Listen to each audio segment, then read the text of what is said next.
Here is a simple trick to open up to divine perspective.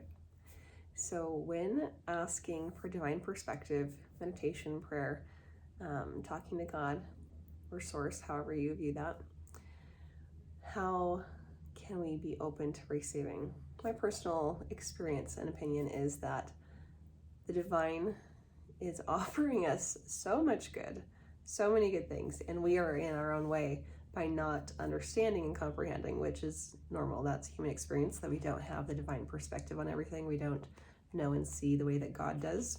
We have whatever experience and perspective we have acquired so far, which in healing work, we always are working on upgrading that, because we all have a lot of non-true perspectives and that lead us to live beneath our privilege, lead us to misunderstand existence in the universe, which creates a lot of limitation for us on our end of things.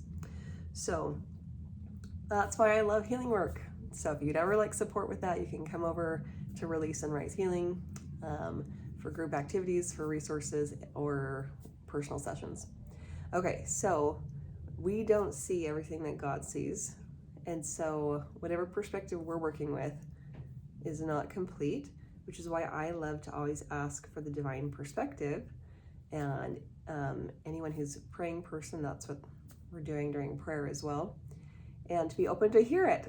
So I don't know if you've had this experience of not being open to actually hearing it. So maybe praying, asking, maybe even begging, who knows, but also doing this at the same time, because we have in our mind one answer that we think would solve the problem, one answer that we think would bring peace, would resolve the issue, would create the ability to feel happiness again. And we don't want to hear anything else besides that one answer. So we may ask, because we know, like, I really need to get clarity on this, I really need to know, or I really need to ask for help for God to, be involved here. But if it's anything other than that one answer, like, I'm not listening, I can't hear it, I need it to be the one answer I thought of. Anyway, so that is a form of attachment, clinging to that one answer. It has to be this way, and I can't let it be any other way. So non-attachment, which is a beautiful concept, looks like openness to allow whatever is the best, whatever is the highest good, to flow right in, without any dam blocking it from being able to flow to us. So whenever we have attachment, or whenever we're not willing or open, we basically put up a dam so that things can't come to us. The good things, the highest good that would bless us, is not allowed, can't come near us. We're keeping it at arm's length because we are in our own way. Okay, so coming to now the one tip. So this is based around the perspective that God is always for us. God is in favor of us, in favor of our success, in favor of our ascension, our expansion, our growth, our evolution. Sorry, I woke up and recently and my face is itching or something. Okay, back to this perspective. So God can't do anything that could harm us. God can't not love us. God can only love us. It is my experience that God is not capable of stopping love for us. It is my experience that God is not capable of doing something that would harm us or would be detrimental, would be in the opposite direction of our growth and expansion. If God can only do things that are good for us, and God only wants to do things that are good for us, God only wants what is good for us, it is my experience that God cannot want anything not good for us. So if God is ever going to give us a recommendation or suggestion, or offer us a gift, or offer us an option or a path, it can't hurt us. It can't be a mistake. It can't Anyway, it's going to only be good. It's going to actually be the highest good. I love to use the phrase the highest good because it means the highest possible good that could possibly happen for everyone. So it's not a win-lose. It's not a, this will be okay, but there's actually other things that would be better. It is like the highest possible good. It's the best thing that could happen. And God, in my experience, is fully in alignment with the highest good. God can't do anything that's not the highest good. So, okay, there's the perspective first. And then now here is the tool. And I love it. I have a very mental aspect to myself, very analytical, linear, factual, data, info, and that little piece I love and is so useful. And it often will already be running calculations all the time, little calculator part of me, and it will arrive at what it thinks is the best option based on the data it has, based on the perspectives it has. And sometimes it can be very confident about it because it has pulled in a lot of data to run that calculation. And so it can end up in the stance that it thinks that it really has found the best possible option, and would be sad or upset if I wasn't able to go with that option, because it's holding the belief, or it could hold the belief, that any other option will not be as good, will not have as good of an outcome, could even be detrimental, because it has come up with the best option it knows of based on the experience and perspectives and data it has been able to have access to. So, but God can see more, and God knows way more. We don't know everything. God knows way more than us. So there's always more information and data that we do not have. Even if we grow and acquire a lot of data, there's always more. There's always more. So we can do our very best, and that's a good idea. But also with the awareness that still God knows more, and there could actually be a better option that we don't know of, and we've never even encountered before. We've never met it. We've never seen it. We have no way of knowing that it exists or what it looks like. But God does, and God knows all. So this tool is to imagine that there's a better option. Okay, so if we pray or meditate, tune however you do it, and ask God, boy, I really want my health to be really good, and this goes for muscle testing too, is chocolate good for me or detrimental? I want to know the truth, because I want to know so that I can help my body, and I can choose choices and know what choices are going to be helping my body. So I'm praying and I'm asking. But if our system is like, I really don't think I'll ever be able to be happy ever again if I'm not going to be eating chocolate. No, just thinking about it, I'm pretty sure that it will be sad, horrible, doom. I'm really quite sure that eating chocolate is necessary to feel happiness, to feel peace, to feel enjoyment in life, to feel whatever.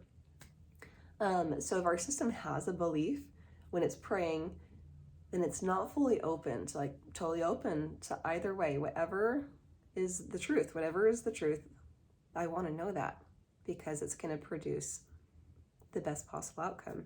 If we haven't arrived at I'm totally fine either way, I believe and I trust that whatever's the highest good is the highest good, and it will have the best outcome, and it'll be most beneficial. If we're not there yet, because our system's nah, I really believe that this one answer is the only one that can bring happiness. So if I hear a different answer, that is a disappointment and scary and horrible, because it means I'm not going to be able to feel happiness. I'm pretty sure only this answer can lead to happiness. I'm scared. I might even pray, but I'm never mind. No, I don't want to know. So here's the tool.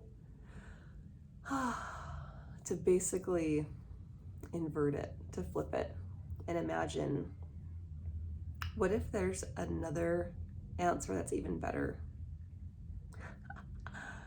Wow, something that can make you feel even happier than chocolate? What? that somehow if I get the answer of chocolate is detrimental to my body, what if that's going that route instead of eating chocolate, not eating chocolate, maybe ever again, is going to lead to more happiness.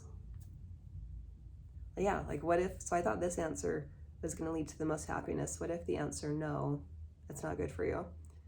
What if that's going to lead to way more happiness? What if that's even better? And at first the mind might be like, what are you talking about? There's all these reasons, there's all these, that can't be possible. And I've even seen studies, there's data. I don't know. I don't see a way. I don't know how that could even be possible because I've been looking at things from this angle, and I feel fear and doubt, disbelief that it could be possible. But by just playing with it, just for a minute even, and saying, oh, what if actually a different answer than the one that I thought would be best could bring more happiness? What if like unimaginable happiness? What if like blessings and love and connection and light and joy just like was flowing? What if there's actually an answer that's different than this one that would create and bring so much of all kinds of things? What if that could be possible? Oh my goodness, well then I'd want that one. Whoa, that feels amazing to even, if there was something like that, I would want to, I'm interested in that. I'd be okay to hear if that's the answer. This one brings all that kind of stuff. Holy cow. Okay, yeah, I'd be open to that. I already know this one because I've done it, and it feels nice to eat chocolate. But what if there's another answer that brings even better stuff? Okay, all right. So now I'm kind of like open, excited, interested to hear what the answer really is. I'm curious and open and willing. Either way is a win. Either way will be fine, actually. And also, either way will be fine, or however many different potential answers there are to a question, it will be fine because the highest good always has the most joy, happiness, peace, thriving, alignment, ascension, expansion, abundance, blessings. The highest good always has the most good. And so if we can be open and willing to hear whatever it is, then we can actually hear it. It's also possible to not hear it because we're not open, and to go any length of time, decades, your whole lifetime. Like it's possible to not hear what the highest good is ever on a certain question if we're not open. So getting to that place of willingness and openness of, I don't feel scared and attached to this one of like, oh no, if I don't get this answer, it's going to be horrible. I don't want to have to go through whatever I'd have to go through. The experience of not eating chocolate, like, oh, it's going to just be horrible if I don't get this. Never mind, I'm not open to hearing. I'm just scared. So that'll create a dam that will block us get in our own way. But if we can arrive at the place of like, yeah, I feel fine. I feel fine with whatever the answer is. I don't feel scared, like, oh crap, I hope it's this. I literally feel open. My breath feels relaxed. I feel fine with whatever the answer is, and I'm open. I'm ready to receive more light, more goodness by receiving more information of what would be the highest good here. So, okay, so then to wrap up in closing, if the answer isn't something we already thought, like, oh, okay, yeah, I thought that would likely be the answer, that would likely be the highest good or the best thing. If it's something different than what we already thought, it's going to be better. It's going to be even better. Better than what we thought of. Better than what we thought would happen when we asked a question. Yum! Yum, yum, yum. Okay. All right. So there we go. Have fun. I'm having fun.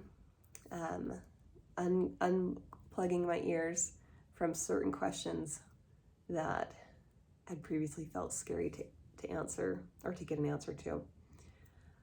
With this tool of, what question would I love knowing now, like having the answer to? This one. But if I feel any doubt or any fear, then I can invert and say, well, what if, like, oh yeah, I can imagine this answer coming back. And what if there's actually something that's way better, something different I've never thought of before? And what if what I thought would be a bad answer comes back? Wow, I can just know that it's going to be, it's best. It's going to be the best possible outcome. Okay. Which does happen sometimes, like for example, in parenting.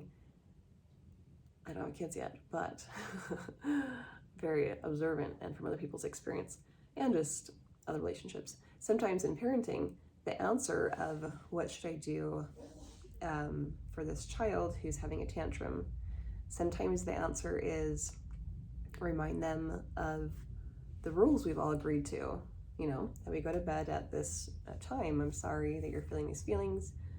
That is hard to feel the feelings, and we still are going to move forward doing what we agreed on. And some days the answer will be very different, of just sit and give him a hug. Or sometimes the answer, like, it'll just be different. So sometimes it'll be different than you expected, of like, oh wow, actually chocolate's not good for my body? Oh, well, I thought because of the magnesium and stuff. Oh, okay. That's so different. I never even thought that would be the answer. I'm just shocked. I never even I have never pictured that actually my body wants to not eat chocolate. Oh my goodness, this is totally different than I ever imagined. We can just know that it's going to be better. It's going to be even better than we thought. Okay. All right. There we go. I love this tool of I want to ask this question, but I really think that this is the only answer I want to hear back. I'm scared to hear any other answer. I feel too scared or I'm not at that place of full openness. Either way, I'm totally willing. Then, I can just pause and think, well, what if actually an answer, there are other answers besides this one I'm thinking of that will have the even more, like, the best outcome, delicious outcome, wonderful outcome.